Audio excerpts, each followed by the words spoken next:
قائم رہی۔ بادشاہ نے اپنی سپاہی روانہ کیے اور حضرت یحییٰ علیہ السلام اس وقت حجرہ خاص میں عبادت میں مصروف تھے، یعنی کہ وہ اپنے حجرے میں نماز ادا کر رہے تھے۔ پھر حضرت یحییٰ علیہ السلام کو قتل کر کے ان کا سر کاٹ دیا گیا اور ان کا خون ایک الگ تشت میں اور سر مبارک ایک الگ تشت میں رکھ کر اس عورت کے پاس لے جایا گیا۔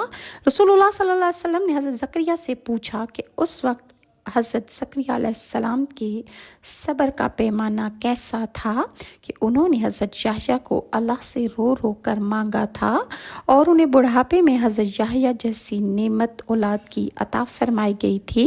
حضرت زکریا نے کہا کہ میں اس وقت نماز میں ہی مصروف رہا جب مجھے حضرت یحییٰ کے قتل کی خبر دی گئی۔